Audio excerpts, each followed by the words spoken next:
नमस्कार, good morning. Times now Bharat में आप सभी का स्वागत है। आपके साथ मैं हूं दीपिका यादव और मैं हूं श्वेता भट्टाचार्य। जुहू चौपाटी एक बार फिर से हम मौजूद हैं और इन्हीं समंदर की लहरों के बीच से कह सकते हैं खूबसूरत तस्वीरें भी दिखाएंगे और तमाम खबरें देश दुनिया की हम आपको फिट इंडिया के सुपर हिट बुलेटिन में बताएंगे। लेकिन सिर्फ 1 घंटे का ही बुलेटिन नहीं रहेगा, 2 घंटे का बुलेटिन होने वाला है ना दीपिका? बिल्कुल, फ्रेश एंड फास्ट भी बताएंगे और साथ ही आज एक बहुत बड़ी और खास खबर है आप लोगों के लिए, इसलिए 1 नहीं बल्कि 2 घंटे तक बने रहिए हमारे साथ। देखते रहिए टाइम्स नाउ नव भारत। इन से तस्वीरें तो बहुत खूबसूरत आ जाती है, लेकिन आप सबको एक आग के कहर की खबर बताते हैं। दरअसल बिहार के गोपालगंज में देखिए आग का कहर देखने को मिला है और यहाँ पर पावर स्टेशन पर जो ट्रांसफार्मर का वेयर हाउस था, रविवार को उसमें भीषण आग लग गई। जी हाँ, आग इतनी भयानक थी कि वहाँ पर जो अंदर मशीन रखे हुए थे वो पूरी तरह से जल करके स्वाहा हो चुके हैं। आग किस वजह से लगी, कितनी भयानक ये आग थी, आग पर काबू पाया या नहीं गया, ये जानने के लिए रिपोर्ट देखिए।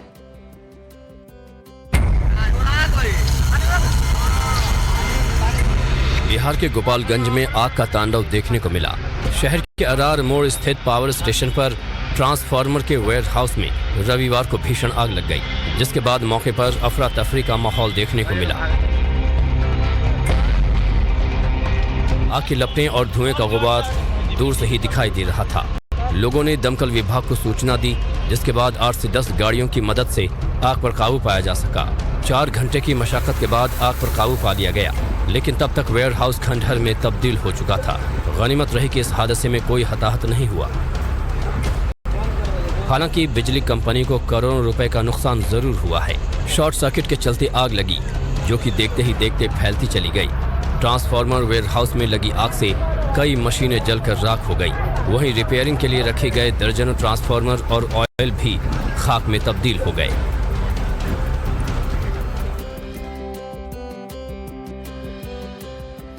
तो आग का कहर आपने देखा, लेकिन कई ऐसे शहर हैं जहां पर आग का तांडव देखने को मिला है। फिलहाल 2 शहर की ऐसी तस्वीर दिखाते हैं जहां पर आग ने कहर मचा दिया। कहीं पर फैक्ट्री में आग लग गई तो कहीं बस ने आग को चपेट ली।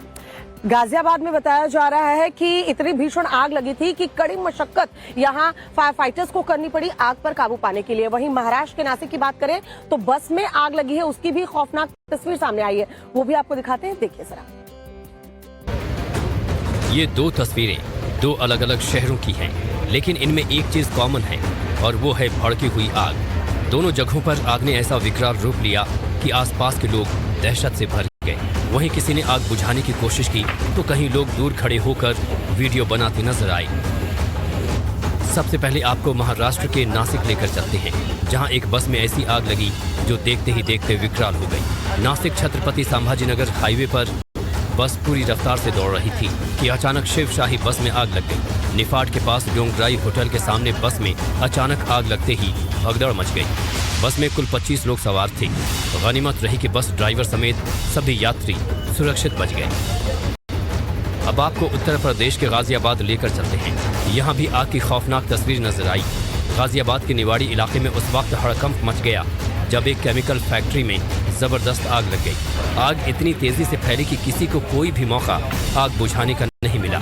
जब तक लोग पानी लेकर आग पर काबू पाते, तब तक आग ने विकराल रूप धारण कर लिया। केमिकल स्टोर तक आग पहुंचते ही आग खौफनाक रूप ले चुकी थी।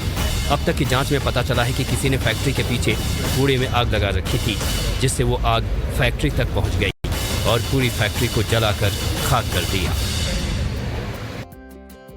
बिहार के आरा से बताते हैं। देखिए बिहार में तो कहते हैं ना जंगल राज जैसे दोबारा आ गया हो, और ऐसा ही देखने को मिल रहा है क्योंकि लगातार शराब तस्करी की खबरें भी हमने आपको दिखाई। शराब बंदी है स्टेट में, उसके बावजूद अब जो खबर आ रही है उसमें अज्ञात लोगों ने एक युवक पर फायरिंग कर दी है। एक के बाद एक 4 गोलियां बताई जा रही है कि युवक को मारी गई है। 3 गोलियां शरीर के पार हो गई है। आखिर ये झगड़ा हुआ क्यों, पुलिस क्या एक्शन लेती हुई नजर आई, देखिए रिपोर्ट। बिहार में अपराधी बेलगाम, युवक पर ताबड़तोड़ फायरिंग की घटना से आरा में हड़कंप। बिहार में अपराधियों के हौसले बुलंद हैं। यही वजह है कि अपराध का ग्राफ बिहार में लगातार बढ़ता जा रहा है। ताज़ा मामला आरा का है, जहां कुछ दबंगों ने सरेआम एक युवक को गोली मार दी, जिससे युवक बुरी तरह घायल हो गया। आनन फानन में युवक को स्थानीय अस्पताल में भर्ती करवाया गया। जानकारी के मुताबिक युवक को काफी करीब से 4 गोलियां मारी गईं, जिनमें से 3 गोलियां शरीर के पार हो गईं। फिलहाल युवक का अस्पताल में इलाज चल रहा है। 20 साल से मेरा फैमिली प्रॉब्लम है। अच्छा, ये मतलब कहाँ घटना हुआ है? ये बिंटोली में घटना हुआ है। पुलिस की शुरुआती जांच में प्रेम विवाह के विवाद में युवक को गोली मारे जाने की बात सामने आई है। युवक के परिजन भी घटना की वजह घर की एक लड़की से प्रेम विवाह को बता रहे हैं। फिलहाल पुलिस अभियुक्तों की गिरफ्तारी के लिए छापेमारी कर रही है। हैरान करने वाला उत्तर प्रदेश के मथुरा से सामने आया है, जहां पर एक महिला की लाश मिली है और पुलिस ने जैसे इस पूरे मामले को लेकर के जांच की तो ये खुलासा हुआ कि ये महिला अपने प्रेमी के साथ लिव इन रिलेशनशिप में रह रही थी। मृतक महिला कहाँ की रहने वाली है, आरोपी ने पुलिस को अब तक के क्या कुछ बताया है, सब कुछ आपको दिखाते हैं इस रिपोर्ट में। मथुरा के एक गेस्ट हाउस में एक महिला का शव मिलने से हड़कंप मच गया। जानकारी के मुताबिक महिला प्रेमी के साथ लिव इन रिलेशनशिप में रह रही थी। महिला के गले पर चोट के निशान मिले हैं। फिलहाल पुलिस आरोपी प्रेमी को हिरासत में लेकर पूछताछ कर रही है। CSC से हमारे थाने में सूचना मिली कि एक महिला मृत अवस्था में हमारे यहाँ आई है। हम लोग तुरंत गए, देखा तो वो महिला जो है कुरुक्षेत्र डिस्ट्रिक्ट की रहने वाली है, उसके साथ एक पुरुष है। दोनों जो है आपस में लव एंड रिलेशनशिप में रह रहे थे।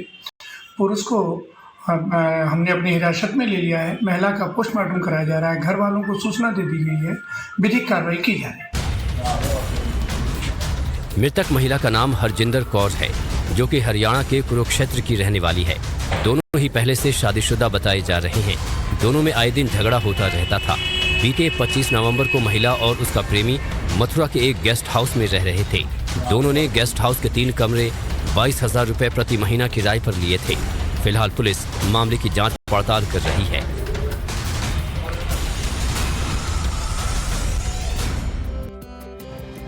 और चलिए अब बात करेंगे बाबा धीरेन्द्र शास्त्री की, जिनकी चर्चा पूरे देश में होती है। क्यों दीपिका?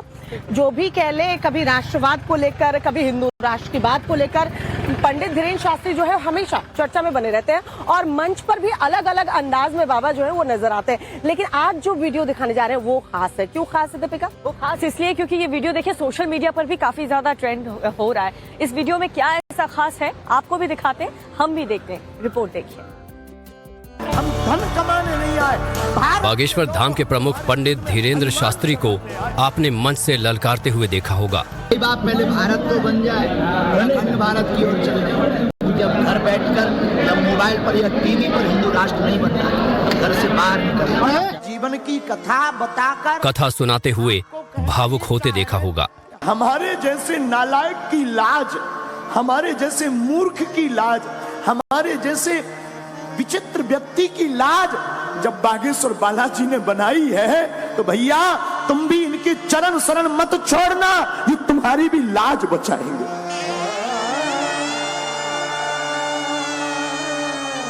बागेश्वर धाम सरकार गाड़ी में खड़े होकर लाखों लोगों का अभिवादन स्वीकार करते देखा होगा। अभिवादन स्वीकार कर रहे हैं, बागेश्वर धाम सरकार ताली बजा रहे हैं। लेकिन बाबा का एक वीडियो सोशल मीडिया पर वायरल हो रहा है, जिसमें पंडित धीरेन्द्र शास्त्री पानी का पाइप लेकर सफाई करते दिखाई दे रहे हैं। ये वीडियो बागेश्वर धाम का है, जहां पंडित धीरेन्द्र शास्त्री सेवादारों के साथ धाम की सफाई में जुटे हैं।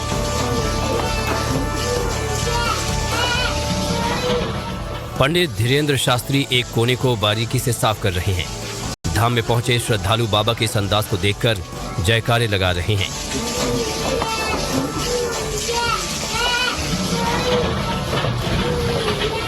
बागेश्वर धाम सरकार ने सोशल मीडिया अकाउंट पर इस वीडियो को शेयर किया है।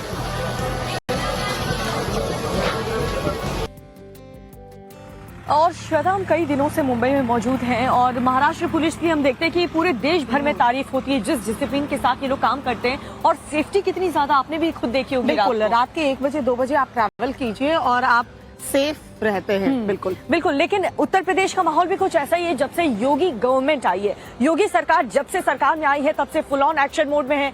एक तरफ माफियाओं पर लगातार कार्रवाई की जा रही, तो दूसरी तरफ खुद मुख्यमंत्री योगी आदित्यनाथ जो आम जनता है उनकी फरियाद सुनते हैं। रिपोर्ट देखिए। डॉक्टर को दिखाया, कहाँ तो क्या समस्या रही, तो डॉक्टर से एस्टिमेट वगैरह मंगवा लीजिए, पैसा जो लगेगा सहयोग कर, ठीक है ना। जनता दरबार में आम लोगों की फरियाद सुनते सीएम योगी की ऐसी तस्वीरें आपने कई बार देखी होंगी। सीएम योगी जब कभी भी गोरखपुर जाते हैं, आम लोगों की समस्याओं को न केवल सुनते हैं बल्कि उसका निवारण भी करते हैं। किसी को इलाज के लिए पैसों की जरूरत हो, किसी की केस की सुनवाई न हो रही हो या फिर कोई किसी और कारण परेशान हो, सीएम योगी हर फरियादी की फरियाद सुनते हैं और हर संभव मदद भी करते हैं। इस बार भी जब एक महिला इलाज के लिए पैसों की कमी का जिक्र किया तो सीएम योगी ने आत्मीय संबल देते हुए कहा कि डॉक्टर से एस्टीमेट मंगवा लीजिए, इलाज का पैसा सरकार देगी। उसे डॉक्टर को दिखाया कहाँ, तो क्या समस्या रही?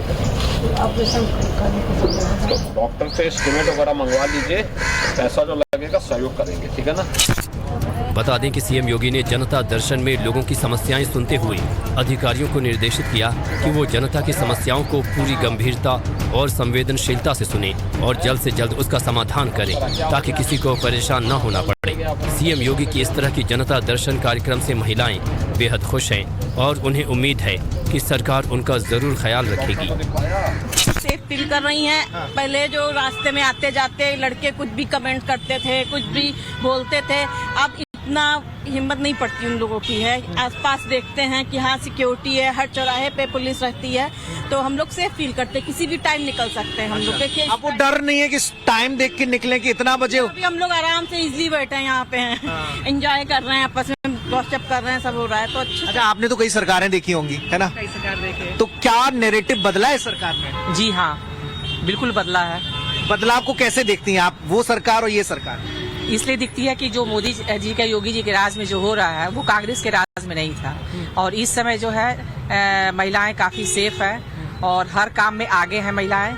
और मोदी जी ने महिलाओं का काफी सपोर्ट किया है, घरेलू गैस दिए हैं और काफी जो है महिलाओं के प्रति उन्होंने बारे में सोचा है। मतलब योजनाओं में हिस्सेदारी बढ़ाई है। हाँ, बिल्कुल, हाँ। बिल्कुल बिल्कुल। एक मिशन शक्ति भी चल रहा है उनकी योजना। हाँ जी हाँ, तो इसलिए जो है महिलाओं के लिए काफी उन्होंने किया योगी जी ने, और उनके राज में जो महिलाएं काफी सेफ है।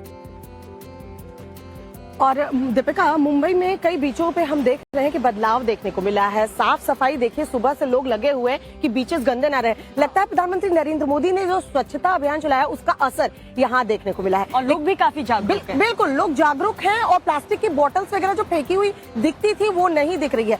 बदलाव की अगर बात चली है तो बदलाव जम्मू कश्मीर में भी देखने को बहुत बड़ा बदलाव, बहुत बड़ा बदलाव। आर्टिकल 370 हटने के बाद केंद्र सरकार दावा कर रही है कि राज्य के हालात में सुधार हुआ है और वहां स्थिति जो है जो पहले थी उससे काफी बेहतर हुई है।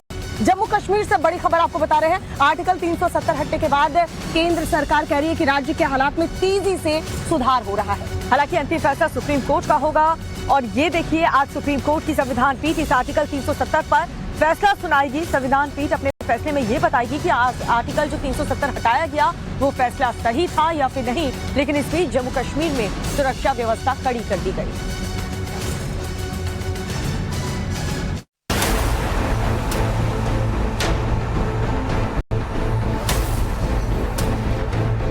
क्या आर्टिकल 370 को निरस्त करना जायज था? क्या मोदी सरकार के फैसले सही थे? ये सवाल इसलिए उठ रहे हैं क्योंकि आज देश का सर्वोच्च न्यायालय अनुच्छेद 370 को निरस्त करने के खिलाफ दायर याचिका पर फैसला सुनाएगा। सुप्रीम कोर्ट की संविधान पीठ ने 5 दिसंबर को 16 दिनों की मैराथन सुनवाई के बाद अपना फैसला सुरक्षित रख लिया था। आज भारत के chief justice DY Chandrachud, justice Sanjay Kishan Kaul, justice Sanjiv Khanna, justice BR Gavai और जस्टिस सूर्यकांत की 5 न्यायाधीशों की संविधान पीठ इस पर फैसला सुनाएगी। इस फैसले से पहले जम्मू कश्मीर में सियासी हलचल तेज है। हालांकि वहां के स्थानीय नेताओं को ये उम्मीद नहीं है कि सुप्रीम कोर्ट से उनके फेवर में फैसला आएगा।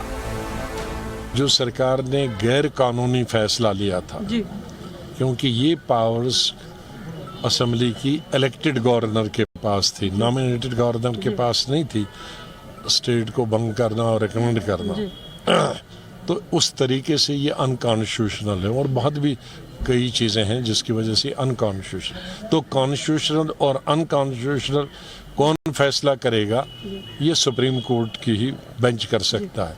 तो उसका इंतज़ार है हमें। इस फैसले से पहले पूरे जम्मू कश्मीर में सुरक्षा व्यवस्था कड़ी कर दी गई है। आंतरिक सुरक्षा के हालात पर कड़ी निगरानी रखी जा रही है। एडीजीपी कश्मीर ने शुक्रवार को श्रीनगर में एक उच्च स्तरीय बैठक की अध्यक्षता की और अधिकारियों से स्थिति पर नजर रखने और कश्मीर में कड़ी मेहनत से हासिल की गई शांति को भंग करने की कोशिश करने वालों के खिलाफ दंडात्मक कार्रवाई करने के आदेश दिए हैं। 4 ऑनरेबल जजेस जो हैं वो अपना फैसला सुनाएंगे और हम इंसाफ की उम्मीद लिए बैठे हैं। इससे ज्यादा मैं क्या कह सकता हूँ। फैसले से पहले एहतियातन श्रीनगर जम्मू नेशनल हाईवे पर कॉन्वॉय मूवमेंट भी पूरी तरह से रोक दिया गया है। पीडीपी ने अनंतनाग ईस्ट में होने वाले अपने कार्यक्रम को भी रद्द कर दिया है।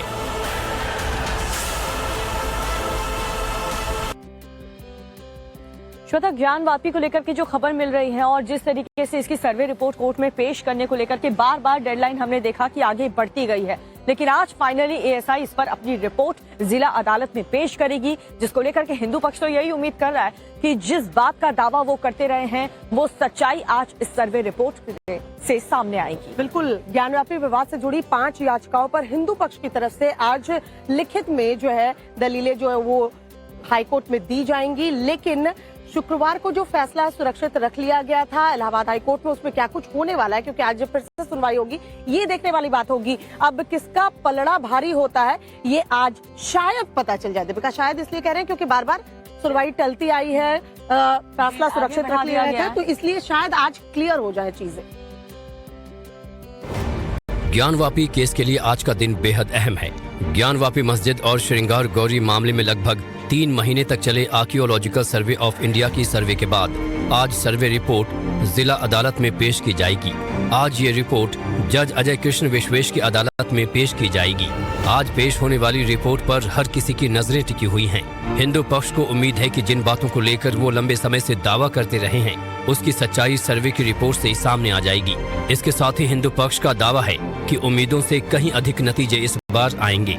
बता दें कि ज्ञानवापी मस्जिद की सर्वे रिपोर्ट कोर्ट में पेश करने की डेडलाइन कई बार बढ़ाई जा चुकी है। हाईकोर्ट के आदेश पर ज्ञानवापी मस्जिद में करीब 100 दिनों तक सर्वे कराया गया है। इस दौरान दोनों पक्षों के लोग एएसआई के साइंटिस्ट और स्थानीय प्रशासन के लोग शामिल रहे हैं। सर्वे की वीडियोग्राफी भी कराई गई है। कोर्ट में सर्वे की रिपोर्ट सबमिट हो जाने के बाद ये पता चल सकेगा कि ज्ञानवापी परिसर में आखिर है क्या। एक और जिला जज अदालत में एएसआई सर्वे रिपोर्ट पेश की जाएगी, तो वहीं दूसरी ओर ज्ञानवापी विवाद से जुड़ी 5 याचिकाओं पर हिंदू पक्ष की तरफ से आज इलाहाबाद हाईकोर्ट में लिखित दलील दाखिल की जाएगी। ये लिखित दलील सुप्रीम कोर्ट के सीनियर एडवोकेट CS वैद्यनाथन की तरफ से दाखिल की जाएगी। इलाहाबाद हाईकोर्ट ने सुनवाई पूरी होने के बाद शुक्रवार को अपना जजमेंट रिजर्व कर लिया था। हिंदू पक्ष को ये छूट दी गई थी कि वो सोमवार तक अपनी लिखित दलीलें कोर्ट में दाखिल कर दें।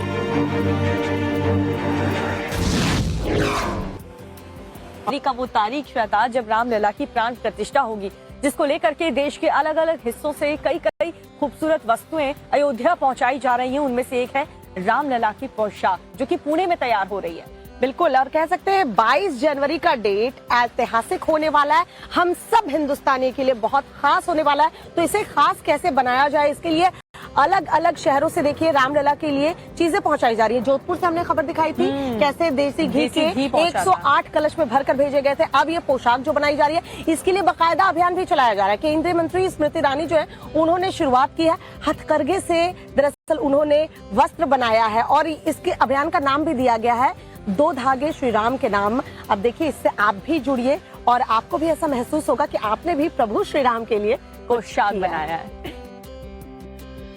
राम राम जय राजा राम। 22 जनवरी को अयोध्या में प्रभु रामलला की प्राण प्रतिष्ठा की तैयारी सिर्फ अयोध्या में ही नहीं बल्कि देश भर में की जा रही है। मंदिर में प्राण प्रतिष्ठा में रामलला की मूर्ति के लिए जरूरी कपड़े भी तैयार किए जा रहे हैं, जो महाराष्ट्र के पुणे से आएंगे।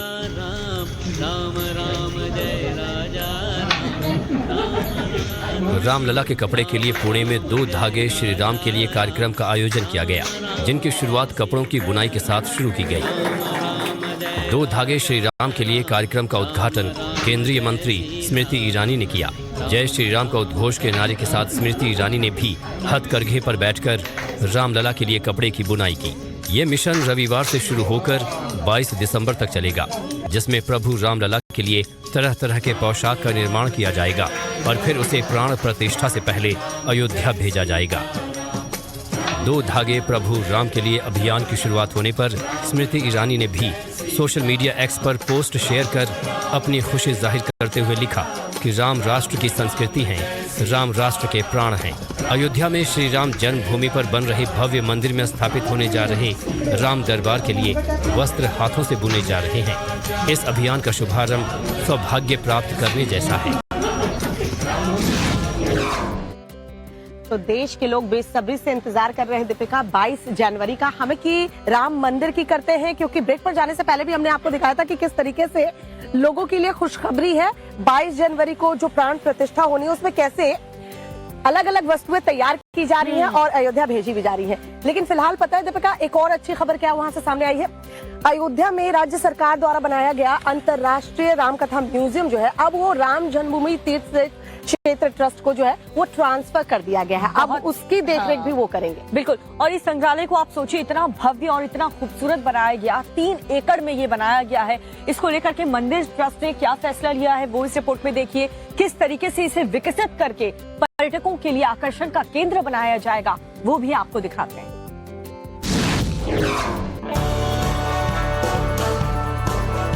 अयोध्या में राज्य सरकार द्वारा बनाया जा रहा अंतर्राष्ट्रीय राम कथा संग्रहालय को लेकर बड़ा फैसला सामने आया है। अब राम कथा संग्रहालय को राम जन्मभूमि तीर्थ ट्रस्ट को सौंप दिया गया है। इस फैसले के बाद राम जन्मभूमि तीर्थ ट्रस्ट के अध्यक्ष निपेंद्र मिश्रा ने इसका जायजा लिया और पूरी जानकारी ली। निपेंद्र मिश्रा के मुताबिक जो संग्रहालय परिसर में अलग से बनाने की योजना थी, अब उसे सरकार द्वारा बनाए गए राम कथा संग्रहालय में शिफ्ट कर दिया जाएगा। में आया यह संग्रहालय अब राज्य सरकार ने ट्रस्ट जो हमारी है उसको स्थानांतरित कर दिया है। तो यहाँ की संपत्ति, यहाँ का कार्य वितरण, यहाँ की कार्य प्रणाली, इन सभी चीजों की जानकारी की है। और हम एक जो नया म्यूजियम बनाना चाहते थे, अब वहाँ म्यूजियम परिसर में ना बना करके इसी संग्रहालय का सदुपयोग करेंगे।